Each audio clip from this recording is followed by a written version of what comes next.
광주의 유한교회 말씀 속에 깊은 장래 믿음으로 하나 되어 주님의 뜻 따라가네. 오늘 데살로니가전서 5장 16절에서 18절까지의 말씀 가지고 감사로 얻는 풍성함이라는 제목으로 말씀을 나누고자 합니다. 우리 성도님들은 하루에 몇 번이나 감사합니다 라는 이 말을 하십니까? 하루에 감사합니다 라는 이 고백이 여러분 가운데 몇 번이나 있는지 모르겠습니다. 그런데 심리학자들의 연구에 따르면은 이 감사하는 습관을 가진 사람하고 감사하는 습관을 가지지 않은 사람하고 비교를 해봤더니 감사하는 습관이 있는 사람이 훨씬 더 행복하고 그리고 또 스트레스에 강하고 그리고 사람들과는 그 관계도 훨씬 더 깊게 맺는다라는 연구 결과가 있습니다. 그러니까 어떻게 보면 우리 그 사회가 지금 사회가 다 스트레스 받아, 스트레스야, 이런 말들을 많이 하잖아요. 다 불평과 불만이 많고 그러잖아요. 그 이유는 감사가 사라졌기 때문에 그랬다라고 말을 할 수도 있습니다. 반대로 해보면 감사하다라는 말의 습관을 가지면 이 싸움이 깊어지지 않습니다. 부부싸움을 하다가도 한쪽이 감사합니다, 날 그렇게 지적해줘서 고마워 이렇게 말을 하는데 거기에다 대고 너는 그러니까 이렇게 말할 사람이 어디 있겠습니까? 나를 그렇게 지적해주고 나를 사랑해서 그 말을 해준 걸 내가 알아, 고마워 라고 이야기를 하는데 거기에 대고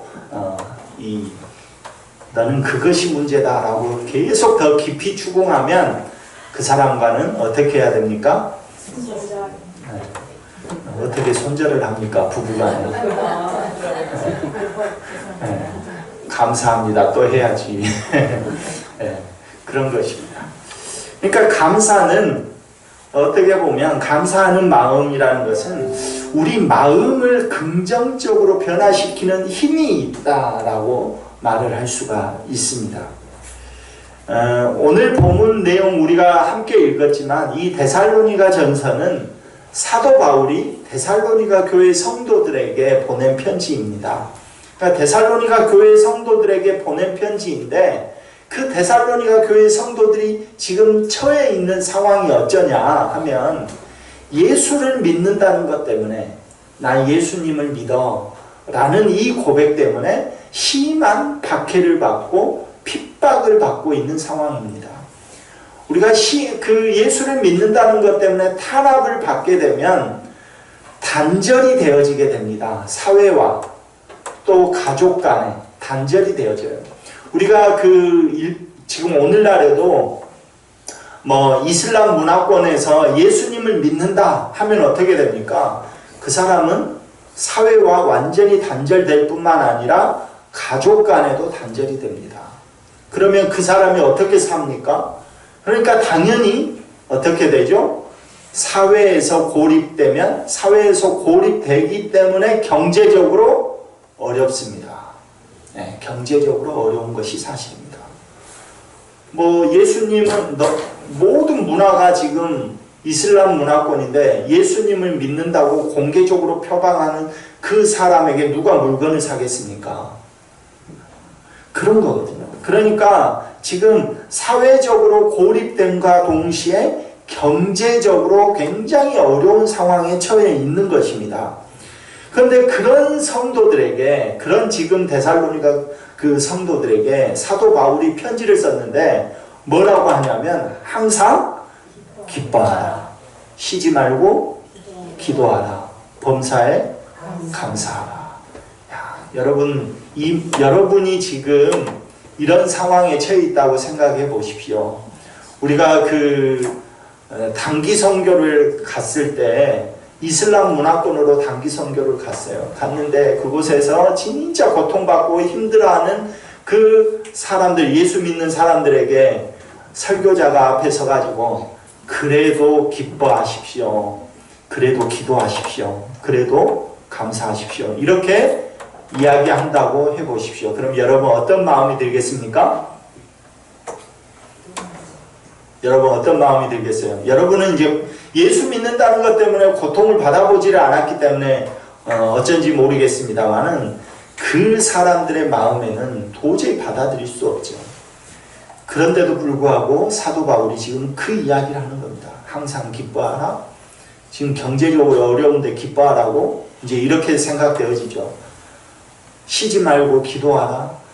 내가 기도해서 이 모양 이 꼴로 사는데 나보고 쉬지 말고 기도하라고 또 이 생각이 드는 겁니다. 그리고 항상 감사하라. 범사에 감사하라. 아니 지금 내 꼬라지를 봐. 이런 거 아닙니까? 내가 감사할 제목이 생기겠어? 이렇게 생각되어지는 거 아닙니까? 그런 측면에서 이 이야기 사도 바울이 지금 이 권면은 단순히 어려움에 처해 있는 그 사람들에게 격려하는 또는 그 마음을 만져주는 그런 말씀이 아니라 그리스도인으로서 마땅히 가져야 할 삶의 태도를 이야기하고 있는 것입니다. 그리스도인이라면 마땅하게 뭐가 있어야 돼요? 지금 사도 바울이 뭐라고 권면했다고? 처음에 항상 기뻐하라. 두 번째는 쉬지 말고 기도하라. 세 번째는 범사에 감사하라. 그랬다니까요. 지금 그런 겁니다. 마땅히 우리 그리스도인이 가져야 할 삶의 태도가 항상 기뻐해야 되는 것이고 기쁨이 있어야 돼요. 두 번째는 항상 기도해야 쉬지 말고 기도하는 것입니다. 쉬지 말고 기도한다는 것은 교제를 한다는 거잖아요. 하나님과 교제하는 거죠. 대화가 없는 부부가 어떻게 깊은 소통을 할 수가 있겠습니까? 그죠? 집에서 남편과 부인과 몇 마디나 하고 사십니까 지금? 깊은 속에서부터 나오는 탄식이 우리에게 있잖아요. 소통이 안 된다는 것은 교제가 안 된다는 것이고 깊은 관계가 맺어지지 않는다는 거거든요. 그래서 그리스도인으로서 마땅하게 가져야 할 삶의 태도는 하나님과 친밀한 교제, 관계를 맺고 살아야 된다. 즉 대화해야 된다. 그래서 쉬지 말고 기도하라 라고 말하는 겁니다. 그리고 범사에 감사하라 이렇게 말하고 있는 거죠. 자, 그래서 오늘 말씀은 이 사도 바울의 이 권면, 그리스도인으로서 마땅히 가져야 될 이 권면을 통해서 오늘 추수감사주일이니까 이 추수감사주일에 우리에게 주시는 그 감사와 그 풍성함에 대해서 말씀을 나누려고 합니다. 먼저 우리의 이 감사라는 것은 믿음의 시작이 되는 겁니다. 감사가 없는 사람이 믿음이 있다라고 말을 할 수가 없어요. 감사는 믿음의 시작이기 때문입니다. 신앙의 출발점이라는 거예요. 오늘 본문 18절에 범사에 감사하라 이렇게 명령합니다. 이는 상황이 좋을 때만이 아니라 모든 상황 속에서 하나님께 감사하라는 겁니다. 모든 상황 속에서 하나님께 감사하라.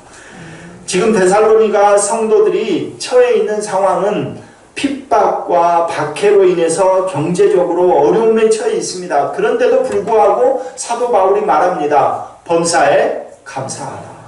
지금 어려움에 처해 있는데 범사에 감사하라 말하고 있는 것이죠. 결국 이 감사하라라는 이 말씀은, 이 감사는 감정의 문제가 아니다는 겁니다. 내가 어렵고 힘들고 이런 문제가 아니다는 거예요. 이 감정의 문제가 아니라 감사라는 것은 우리 신앙을 고백하는 행위다는 거예요. 우리 신앙을 고백하는 행위. 나에게 이 고난이 있어도, 나에게 이 어려움이 있어도 주님, 내가 주님 때문에 감사합니다 라는 이 고백은 신앙의 고백이라는 거예요.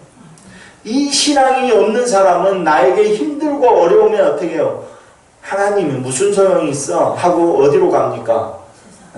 점집으로 가고 가서 부적 하나 챙기고 그런 사람들 많아요. 기독교인들 중에서도 점집에 갔다는 사람들도 있고 구슬한다는 사람들도 있어요. 어려우면. 그러니까 우리의 신앙을 고백하는 행위가 바로 이 감사고 이 감사가 바로 우리 믿음의 시작이다라는 것입니다. 두 번째는 우리의 감사는 우리의 기쁨을 지켜낸다는 겁니다. 우리의 이 감사는 우리의 기쁨을 지켜내요. 항상 기뻐하라 이렇게 지금 말씀하시잖아요. 그래서 우리에게는 항상 어떤 기쁨이 있냐면 나 같은 죄인을 예수님께서 대신 죽으시고 부활하셔서 나에게 새 생명을 주시는 그 기쁨이 우리에게는 다 있거든요. 근데 그 기쁨을 우리는 잊어버리고 살아요. 감사가 없으니까. 그 감사, 바울은 항상 기뻐하라 라는 이 말씀은 당연히 기뻐해야 된다는 거예요. 왜? 예수님을 통해서 우리가 새 생명을 얻었으니까. 구원을 얻었으니까. 근데 그 어떤 상황에서도 우리에게 기쁨이라는 것을 지켜낼 수 있어야 된다는 거예요. 그 기쁨을 지켜낼 수 있는 힘이 뭐냐? 감사다. 하나님 감사합니다 라는 거예요. 미국의 유명한 설교자인 매튜 헨리라는 분이 계십니다. 이 매튜 헨리가 길을 가다가 강도를 만났어요. 길을 가다가 강도를 만나가지고 자기에게 있는 모든 돈을 다 빼앗겼습니다. 그리고 나서 매튜 헨리가 기도합니다. 하나님 감사합니다. 하나님 감사합니다. 이렇게 기도했어요. 하나님 내가 강도에게 빼앗긴 것 감사합니다 라고 하면서 왜냐? 첫째, 빼앗긴 것은 돈밖에 없고 내 생명은 지켜주셨다라는 거죠. 빼앗긴 것은 돈밖에 없고 내 생명은 지켜주셔서 감사합니다. 두 번째, 내가 강도가 아니라 강도에게 피해를 입은 피해자여서 감사합니다. 그거 바뀔 수도 있는 거잖아요. 하나님이 은혜를 먼저 허락하셔서 자기를 먼저 만나주셨기 때문에 강도가 되지 않고 강도에게 피해를 당하는 피해자가 될 수 있었고, 두 번째는 나에게 넉넉함을 주셔서 그래도 강도짓 하지 않을 정도의 넉넉함을 주셔서 그래도 내가 강도가 되지 않고 피해자가 돼서 감사합니다. 세 번째는 나를 구원해 주신 하나님 감사합니다. 내가 하나님을 믿고 알았기 때문에 내가 이렇게 감사할 수 있는 것 아닙니까? 라는 거죠. 그는, 이 매튜 헨리는 감사의 이 마음을 그 강도에게 빼앗기지 않은 거예요. 그러니까 그 안에 뭐가 있어요? 기쁨이 있는 거예요. 야, 내가 생명을 빼앗겼으면 어쩔 뻔했지? 너무 감사하다. 하나님께 감사하다.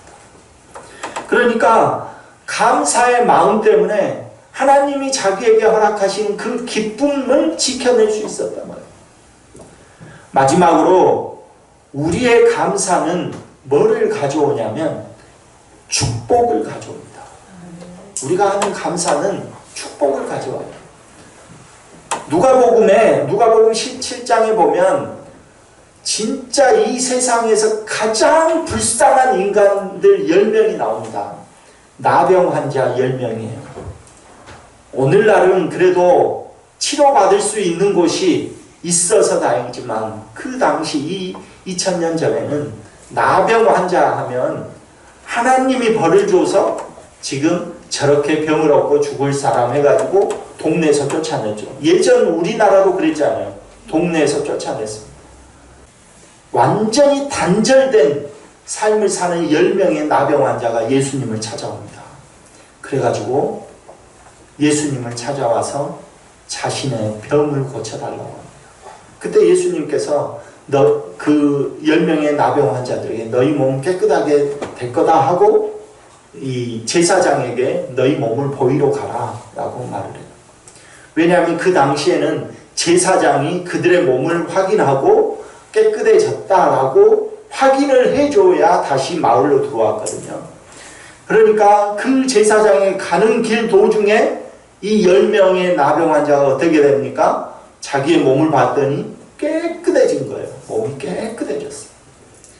그래서 그 즉시 제사장에게 달려간 것이 아니라 단 한 명이 다시 그 즉시로 돌아서서 예수님께 찾아옵니다. 주님 감사합니다. 주님 감사합니다. 이렇게 고백을 해요. 그러니까 예수님께서 말씀하시잖아요. 야, 내가 너희들 고쳐준 건 10명 아니냐? 왜 너 혼자 왔니? 물어보는 거잖아요. 나머지 9명은 다 그냥 병 고치는 것에만 끝난 거예요. 그러나 이 한 명이 예수님께로 되돌아왔을 때 그 사람, 감사를 할 줄 아는 그 한 명만 어떤 복을 받습니까? 내 믿음이 너를 구원하였다. 구원의 은혜까지 주시는 거예요. 그러니까 감사할 줄 아는 사람이 더 큰 축복을 받는 겁니다. 여러분, 지금 이제 우리가 지금 추수감사 예배로 우리가 감사의 마음을 모아서 하나님 앞에 올려드립니다. 여러분이 가져온 것들 또 여기에 꾸며놨습니다. 그러나 이것이 중요한 것이 아니라 어떻게 보면 우리 마음속에 이제 감사의 습관을 만들어내는 것이 중요하다는 것입니다. 감사의 습관. 여러분 어떤 사람을 만났을 때 항상 만나면 불평하고 짜증내고 하면 그 사람하고 오래 못 갑니다. 그렇지 않습니까? 신앙생활을 하는데도 늘 불평하고 짜증내고 하는 사람이 있습니다. 그런 사람하고는 가까이 하고 싶지 않은 거거든요. 사람 마음은. 그러므로 오늘 우리 유한의 성도들도 이 추수감사주일에 한번 생각해 보십시오. 나에게 주신 은혜가 무엇인가? 내가 지금 상황이 어렵다고 해서, 내가 힘들다고 해서 놓치고 있는 그 감사의 마음, 그 감사의 제목이 무엇이 있을까? 여러분 한번 되돌아보시기 바랍니다. 좋은 일뿐 아니라 어려운 상황에서도 하나님의 선하심을 바라보면서 감사의 제목이 무엇인지, 어떻게 보면 모든 것이 감사의 제목입니다. 강도를 만난 이 매튜 헨리가 고백하는 이 내용을 보면 우리는 모든 것이 감사의 제목일 수밖에 없는 것이죠. 그 중에서도 여러분이 놓치고 있는 것이 무엇인지 한번 뒤돌아보시고 다시 하나님 앞에서 감사의 습관을 들이는 그런 저와 여러분 되기를 간절히 소망합니다. 그때 하나님의 은혜와 하나님의 축복이 여러분 삶에 더 풍성하게 나타날 줄로 믿습니다.